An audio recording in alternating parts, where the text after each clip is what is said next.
Bismillah Rahman Rahim. Very good morning, good afternoon, and good evening to everyone who is joining the session today. As a founder of Cytellite community, then I welcome all of you in this session today. Today is a very special day for us as we are starting a very new hot series of ethical hacking and the related subjects to be discussed. As we are seeing that when due to the technological evolution, every new technology brings its own risk. It's pivotal that we ensure the security, resilience, and continuity of the technology to get the maximum out of the return on investment out of the efforts which all the team is putting down. Just to start with, as usual, we usually invite our guests experts in each top for each industry of the technology and each area where we discuss the very relevant topics, we ask questions, we discuss the case studies. Today we will be discussing a very concerning and very relevant topic with our guest. It is ethical hacking as a career. As we all see that there are a lot of cyber attacks happening all around the globe to the sensitive infrastructure, critical infrastructure, and the data privacy is becoming a concern. Similarly, defending and protecting such critical infrastructure is pivotal to ensure the continuity and the resilience of any business. So without any further ado, I'll just as to start with, my name is, as everyone knows, my name is Ahmed, and I'm primarily a digital transformation executive. Worked in various areas and geographies all around in the past couple of decades. I'm known in the region as a digital trust advisor, cybersecurity strategist, speaker, coach, builder for the critical partnerships, and so forth. I'm founder of Cytellite community as well, and I chair a few other forums as well. I can be reached on my LinkedIn profile. The link which is given on the screen below. Cytellite as a community is an independent knowledge sharing community for cyber intellectuals to host seminars, webinars, and panel discussions to spread domain knowledge among the cyber professionals. Cytellite aims primarily on CXOs and senior leaders such as head of legal, compliance, line of business leaders, CISOs, security and IT risk management, and so forth, and welcome the industry leaders from all the industries and the business sectors. With over 200 members today, keynote presentations from experts and thought leaders and panel discussions covering the cyber domain from a 360 perspective. As you all know that when we are publishing our content recorded sessions on the YouTube channel, the link for which is given below, and we can be the Cytellite community group can be joined on the LinkedIn, which has been shown in the screen, and it can be searched on the LinkedIn search bar. So please do join. So today, without any further ado, I would like to invite our guest,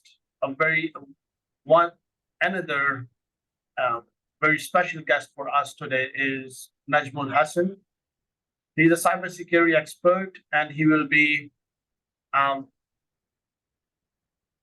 explaining or sharing his knowledge and experience around the ethical hacking today. Very warm welcome, Najm, into this session. Thank you, sir. Would you like to say something to about yourself, to tell about a bit more about yourself to the audience? Yeah, sure. My name is Najmul Hassan. I'm a cybersecurity expert, and I'm in the field for more than 15 years. I have my master's in information technology. Moreover, I am a certified instructor for CEH by ISACA. And the most interesting thing about me is I love to, or I enjoy teaching ethical hacking, but in a practical manner. Perfect. So it sounds very interesting, and we certainly are looking forward to enjoy the session with your knowledge and experience. So without any further ado, then I'll hand over the control to Najm to start with his slides. Then I'll stop sharing from my side, and I'll make Najm as a host. So over to you, Najm.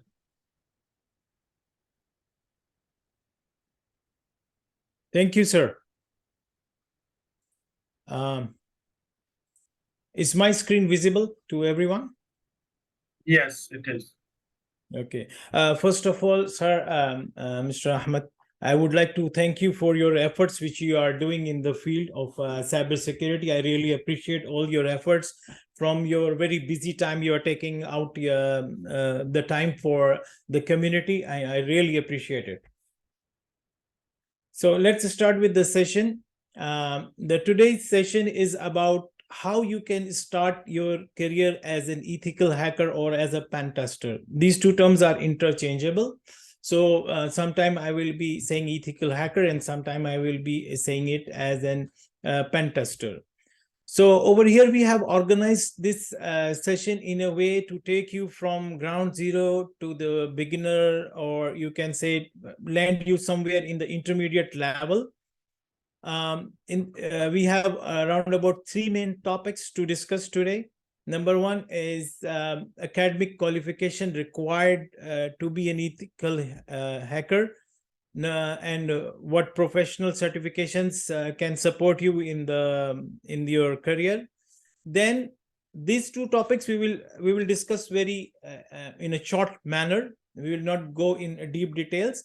But the third part, which is tools of trade, in this part we will be discussing how you can take your career from beginner level to the expert level and enhance your career.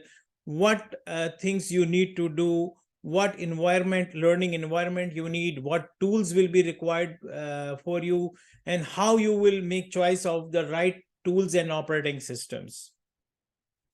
So let's start. But before starting, I would like to tell you the difference between ethical hacker and a hacker. So if I say it shortly, very shortly, you can say ethical hacker are the good guys and hackers are the bad guys. But if I talk professionally, ethical hackers are the professional guys which are hired by some organization to perform security assessment over their organization. Okay.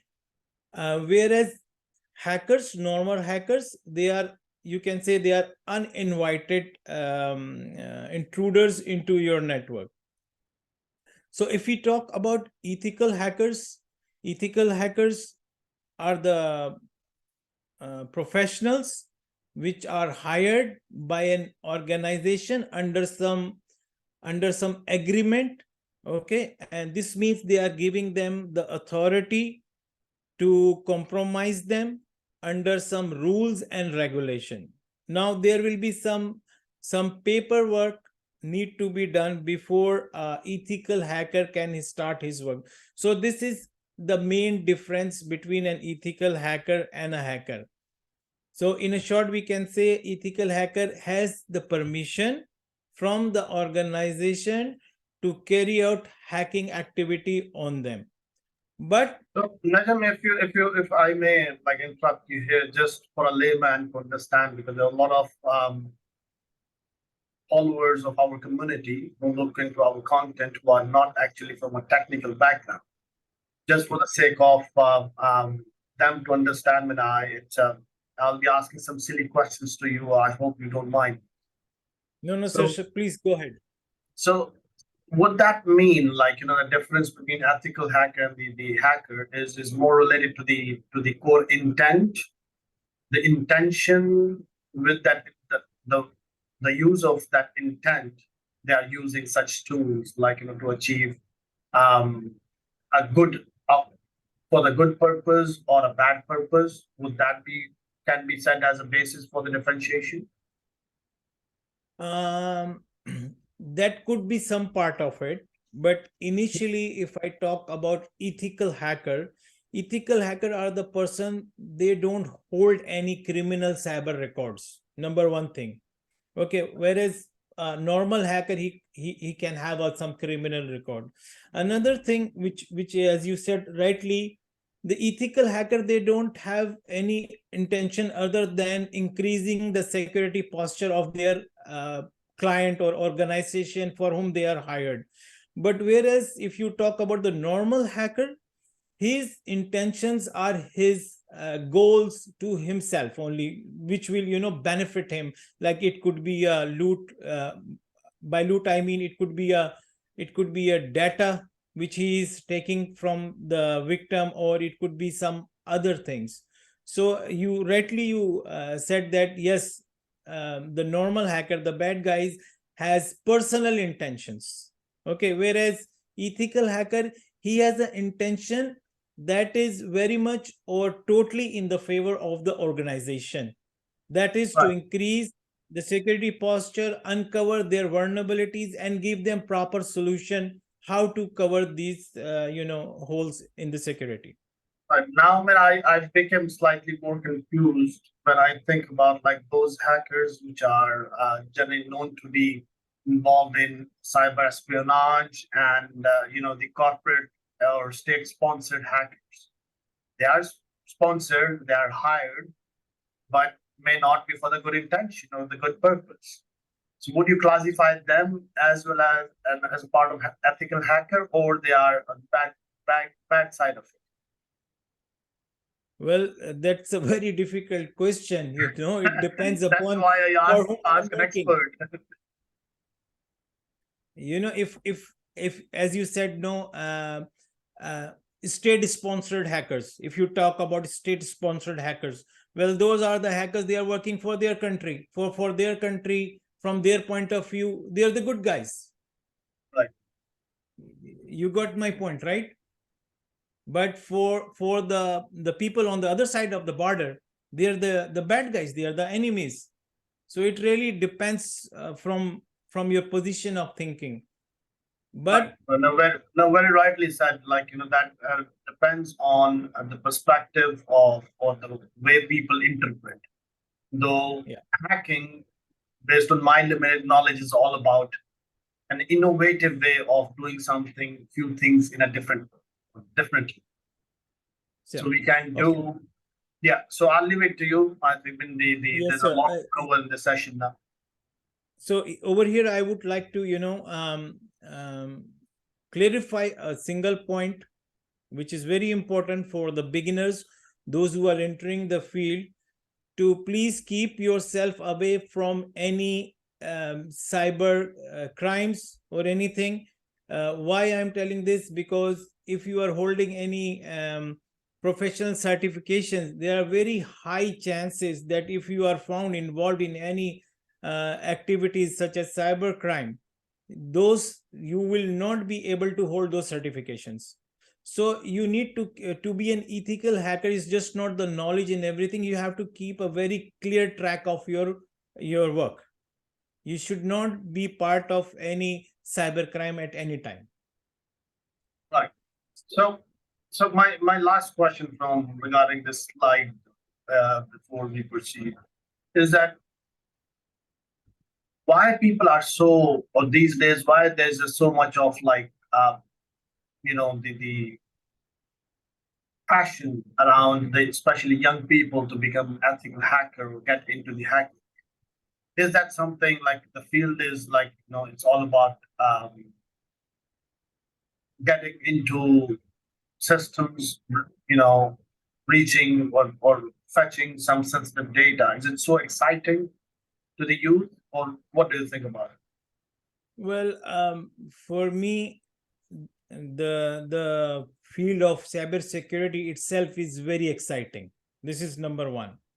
and you every day you are learning something new. And for me, for the youth, they don't know the struggle and pain and the efforts you have to make to reach to be a professional hacker or ethical hacker. What they are influences from what they see in the movies, that in 1 minute Right. somebody is hacking Pentagon, somebody is hacking NASA. But this is not the Right. true story. You need to spend your life on subjects like this. So it Exactly. is, for me, they are just getting motivated from the false stories on the YouTube and on other TV channels. They are just getting excited from there Yeah. only. So movies are there to glamorize the stuff, and that's why they are not actually being able to see the the hard side of it. Like, the hackers have to spend days, months in order to crack something, get into crack into some any of the system and the network. Anyway, let's proceed on. Before we proceed, I just observed one thing, some sort of a logo on your shirt. Is it something which is your own, because you haven't mentioned about it? Because would you like to Thank share you. something about this with us?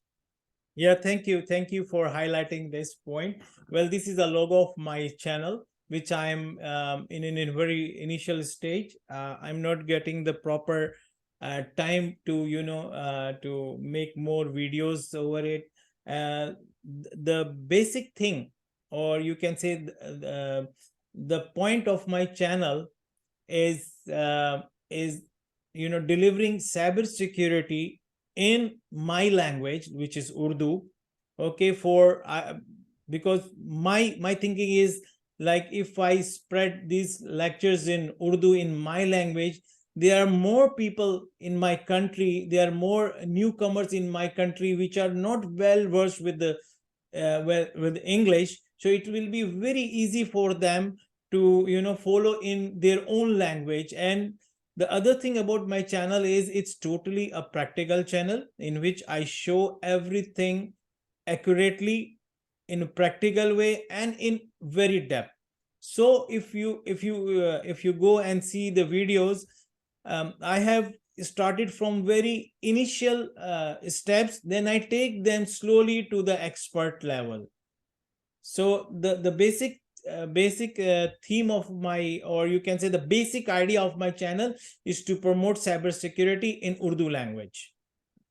Perfect. It sounds really interesting and equally difficult for a person like me, because there's a lot of content which we deal with in the technical field, especially in the English vocabulary. And I face difficulty myself in translating that sort of technical language into any other language, such as Arabic or Urdu. So I'm wishing you the best, and good luck for that, for your good work which you are contributing in the community. Thank And you, sir. let's proceed next. Like, we would like to see like some real action as well. And how do you do your stuff? How hackers are? Why this field is so exciting? Okay, so let me sorry. Yeah, let me explain first how we have organized this session. First, we will discuss about the basic academic qualification which you need, and professional certification which will help you in enhancing your career. So these 2 points we will discuss very briefly. Then, as you said, you need to see something in action, but today we will only discuss the tools and how to select the tools. But inshallah, in our upcoming session, I would be happy to present something practically, where I can show you how the ethical hackers, not the hackers, yeah, how the ethical hackers do their stuff. So I will start from academic qualification and professional certifications first. Right. Oh, in this slide, you can see that we have written what professional certifications you need in your career. Okay, there are different type of careers, like if you are a chief information security officers, what you need to do.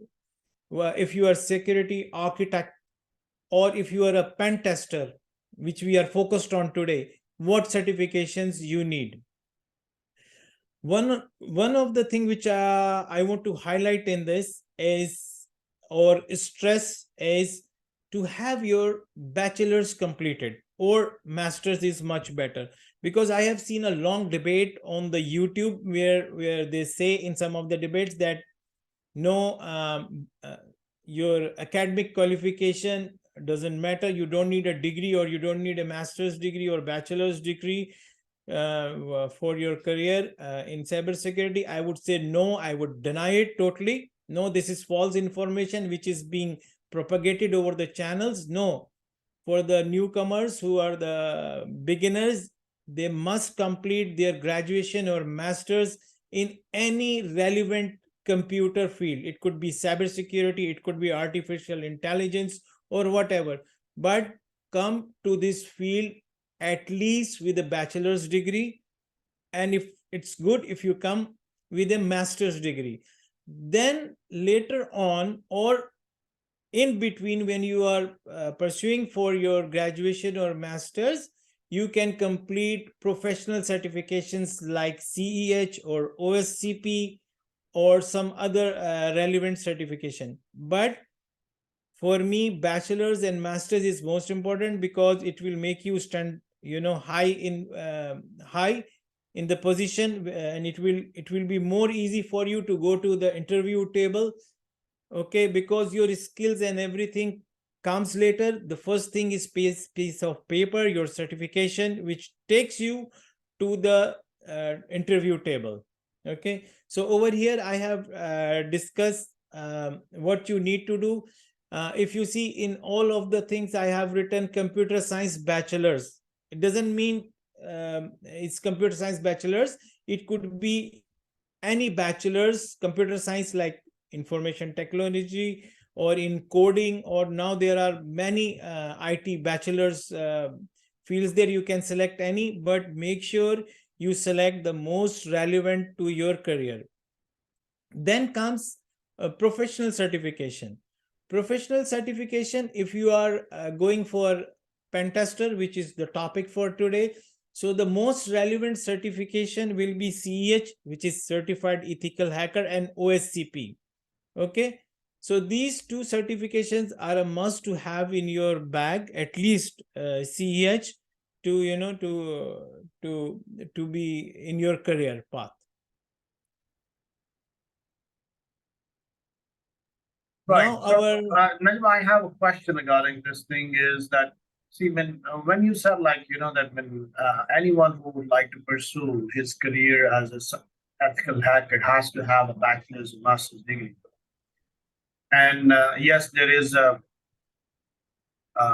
different sort of impression which in the YouTube or the other channels have been given, that you don't need such degrees in order to become a hacker, so forth. What I understood from a different, by listening to the different point of views, is like, when, yes, indeed, like, learning such skills may not require a degree, but as you rightly said, like, in order to make, or in order to pursue ethical hacking as a profession, you must need such degrees in order to present yourself in the market, because there's a benchmark for acceptability of the professionals in the market. Market do not need generalists. They certainly need the specialists in order to select you among, like, with hundreds and thousands of others. And of course, such specialized certifications will make you stand out, distinctly. And as you rightly said, it's a very important point. Thank you for highlighting this thing, that the degrees has its own importance in order to ensure your better prospering future, professional future. However, such skills is definitely as an add-on. You still can, Let me say, yeah. let me say one more thing that you have explained it very well. Thank you so much. And so, would you kindly just let us know that what there's a list of the job roles which you have shown in the screen. So, what Yeah. is the order one should follow to start with? Because the very first line item which you are showing is a CISO, which I feel it's a quite a senior role, and it requires a lot of years of experience to become a CISO. So, what is the roadmap for the roles in terms of seniority in your profession to consider? Yeah, very excellent question. See, the roadmap should be like you start from cybersecurity engineer, okay, in which you get hands-on experience with networking devices like firewalls and other things. Okay, in this time you are just gaining your knowledge about the networks and the things which are connected to it. From there you can either go to from there you should, in my opinion, you should go for penetration tester, as a penetration tester. So your first step will be cybersecurity engineer, in which you learn about the hardware devices, network topologies, and different things which are connected to the network. Then after gaining this knowledge, you should go for a pen testing adventure, okay, where you test these things. Then you should analyze yourself, that which were the things you were good in it.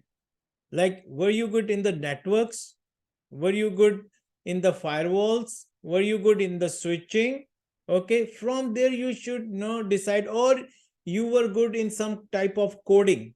Okay, if you think you are good in coding, then I think you should go to malware analyst, something like this. And if you think, no, I was good in topology and something like this and I did well, then you should go for architecture. And once you master all this, then there is also something called computer forensics. This is also right after the pen test you can go for computer forensics, but this is more towards analyzing the logs and the hardware and the other things.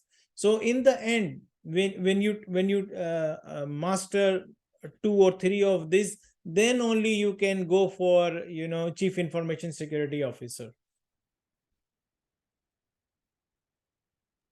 Right. So that's the roadmap which we should consider. Like cybersecurity engineer can be a start, where one should understand how to plug in different components, security components, with respect to the technology layer, whether we talk about the network or databases, servers, applications, and so on. Perfect, perfect. So, Najim, for considering the little shortage of time now, we need to cover a lot. So I'll leave the floor to you to with the like little bit of pace, we should be able to cover all that. Okay, I'll try to move fast now. This is something which comes after your academic qualification and professional qualification. These are the things which will help you in your career throughout. Now, I have made a list of things which we need to, master or at least know them. So first thing is the operating system, which you are going to select for your ethical hacking. Now, there are number of operating systems available in the market. You can see I have listed out only 9, but I have seen more than this, 15, 16 operating systems are there. So which system you will choose?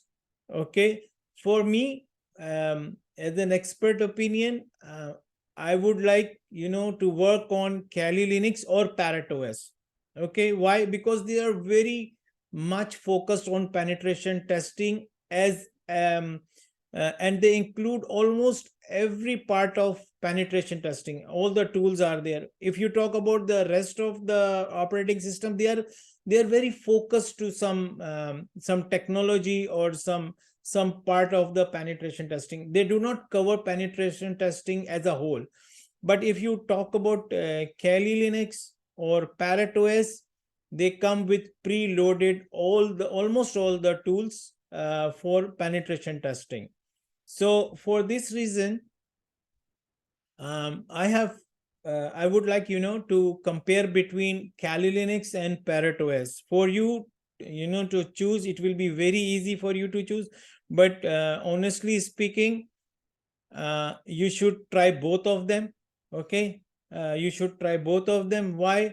Because Kali has some tools which are not there in ParrotOS, and ParrotOS has some tools which are not in Kali Linux.